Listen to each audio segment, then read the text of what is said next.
Minister for Education, Higher Education and Skills, and Second Minister of Defense, Mr. Ong Yi-kong, SUTD Board of Trustees Chairman, Mr. Lee Zuyang, graduates, family, friends, SUTD faculty, staff, students, distinguished guests, ladies and gentlemen.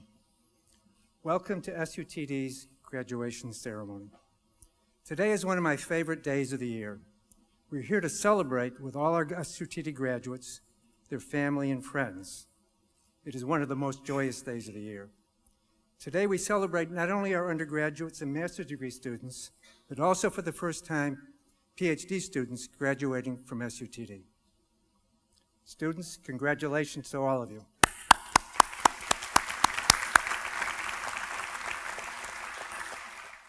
Students, through your times here, you have concluded one of the most significant chapters in your life. You've learned through a rigorous curriculum, drawn largely from MIT. You've had the opportunity to express yourself through a variety of experiences, including not only your classroom and laboratories, but your own initiatives in the fifth row. You've collaborated with great faculty, staff, and fellow students. You've been housed in our wonderful new campus with marvelous laboratories, classrooms, and hostels. You've grown personally as well as professionally. Your time here has been a great adventure, I hope you'd agree, filled with much learning, imagination, fun and joy, and yes, even some moments of pressure and stress. Remember these years and the experiences you've had, and remain good friends, colleagues, and fans of SUTD. Occasions like today provide an opportunity not only to celebrate, but also to reflect. 50 years ago, essentially twice as long as many of you have lived, students, I too graduated from my undergraduate studies. 50 years ago, I graduated from undergraduate studies, and launched on a 4-year period as a graduate student. With this in mind, I entitle remarks today, Then and Now. I'd like you to look at this picture. This is the best picture I have. That's me in graduate school, all right, and that's sort of me now, right? I looked a little different in graduate school. Remember, it was the late 60s, early 70s. As I look back to that time, it is clear that life in 1967 was quite different in many ways than it is today. I'd like to share some of the differences with you. I will focus on the United States, since that is what I know best, but also offer a few thoughts about Singapore and the world. I will do by sharing some photos with you that are drawn largely from the web.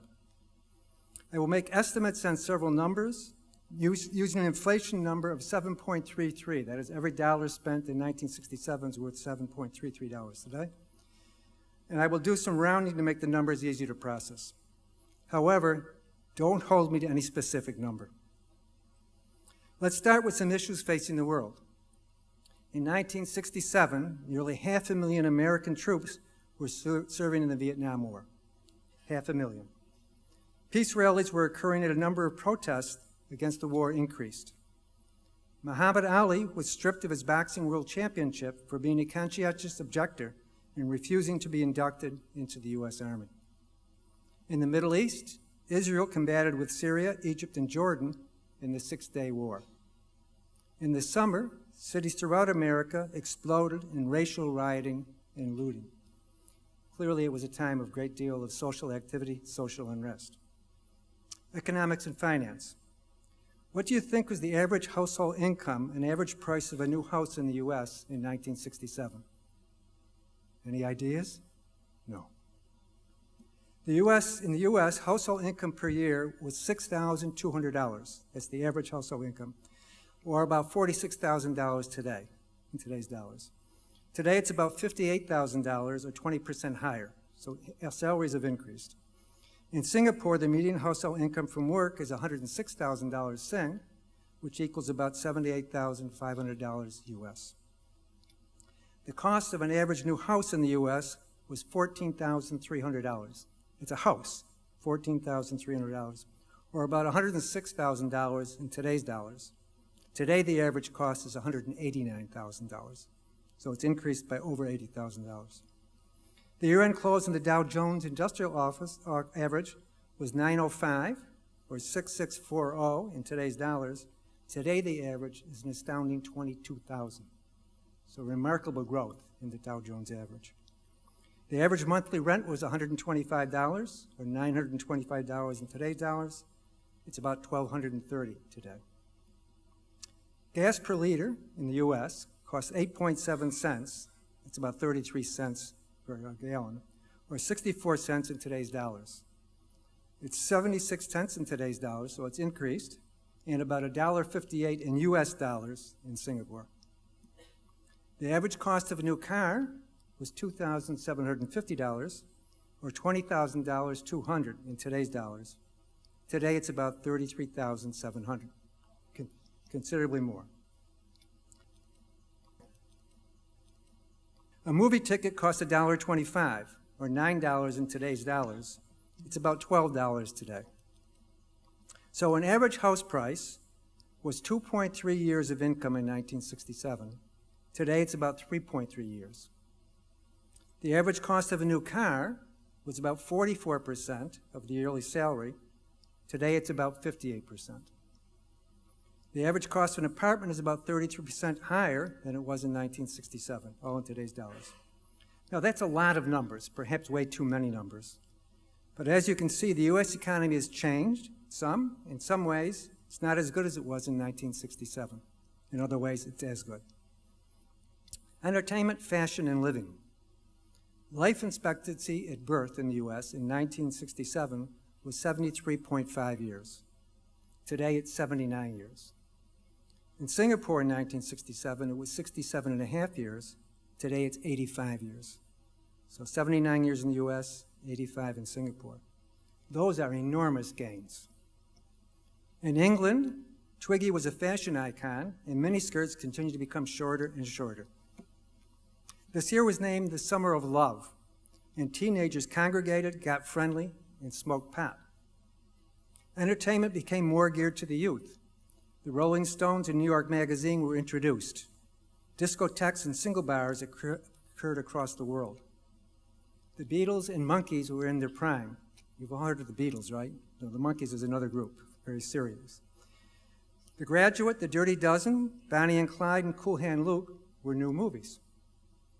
Elvis and Priscilla were married. So were Tom and Bev. Bev's my wife, so we were married that same year. In the U.S., for the first time in 1967, sales of color televisions were higher than black and white TVs. In the U.S. in 1972, the number of color televisions was more than the black and white TVs. Notice from the photo how large and boxy the TVs were. We did have a remote control in our house. My parents would say, "Tom, go across the room and change the channel." I was the remote control. When my wife and I moved across the country for my graduate school, we had a 9-inch black and white TV that we viewed across the room, 9-inch. A couple of years later, we purchased a big screen TV, 18 inches, big screen, which became a rallying point for our friends.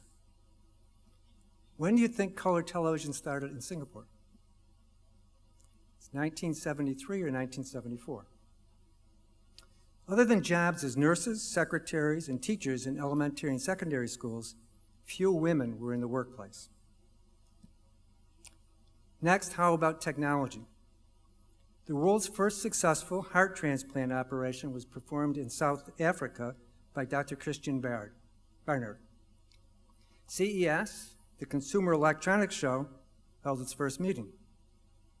The first North Sea gas is pumped ashore. The first ATM, automatic teller machine, was put in service in Barclays Bank in London. First ATM. Amanda made the first countertop microwave oven. The Boeing 77 took its maiden flight, and the Concorde was seen for the first time in public. Apollo 1 was destroyed in a fire in the launch pad. In 1966, I worked for a company that had an advanced scientific computer, the IBM 1620. Today's cell phones hold about 250,000 times the storage space of that computer's disk, which is about 12 inches in diameter. And the disk on our phones is, minuscule. Texas Instruments sold the first pocket calculator. And as you can see from the figure, there's a little paper roller in it. Cars in general were much larger than today, and they had little of the electronic safety and performance capabilities that we have now. Many also had white wall tires. I should say that in 1967, the tuition at MIT was $1,900, which would equate to about $14,000 today. But the tuition at MIT now is about $50,000. So you see there's enormous increase in cost of university education. Wouldn't you say these are significant changes in technology? Sports. The first Super Bowl was played and watched by 51 million viewers. The last one was viewed by 172 million. Kathy Switzer was the first woman to run the Boston Marathon as a club-numbered entry. Race official Jack Semple attempted to rip Switzer's number off, saying, "Get out of my race." She did finish. Women became official entries starting in 1972. In 1973, in the Battle of the Sexes, Billie Jean King defeated Bobby Riggs, the former world number one. This was a landmark event in the advancement of women in sports. Needless to say, since 1967, there are many major changes for women in sports, work, and many other elements of life. Singapore, just a few remembrances. Needless to say, the 2-year-old Singapore was quite a different place than it is today. Shown here are some photos of Singapore in 1967. You'll see that the Tiger Balm Garden, Raffles Place, and Buga Street were very different from today. Also, the River and Orchard Road, including the Lido Theater, weren't the bustling and thriving economic and social centers that they are now. A few milestones for 1967 in Singapore. National Service started, and DP Architects was born. Educational television, the Civil War Memorial, and the first naval ship were launched, as was Singapore as the garden city that it is today. Singapore issued its first dollar, and ASEAN was born. You'll also see some photos of a national day in which Prime Minister Lee Kuan Yew spoke about the future of Singapore being in the hands of youth, in the hands of youth. Perhaps that note is a fitting way to conclude my remarks. I hope you find these reminiscences to be of interest. Why am I sharing all this with you? When I was your age, the world was very different than it is today. No personal computers, no cell phones, no email, no text messaging, no flat-screen TVs, no widespread terrorism, and less concerns about the environment, a different social and political environment. It would have been hard, if not impossible, for me or anyone else to have imagined how much the world has changed. Most of you will be around, students, 50 years from now, and even though I can't begin to imagine the changes you will see, there will be many. Your world will look much different than it is today, and we hope it will be exciting and wonderful. You will have many opportunities and challenges, both personally and professionally along the way. You will have to learn new things and learn how to adapt to new surroundings. Your SUTD education has prepared you for these changes by providing you with the skills and knowledge to make immediate impacts on your lives and on the world. But it also has provided a set of fundamentals in science and technology, design, the arts, humanities, and social sciences, and your pillars. They have provided you with an ability to be introspective and learn so that you can easily move with the times. Use what you have learned to navigate through the changes you will face. Create a wonderful career for yourself and make a better world by design. We and the world will be better off because of what you will do and contribute. Here's to an exciting journey ahead. Thank you.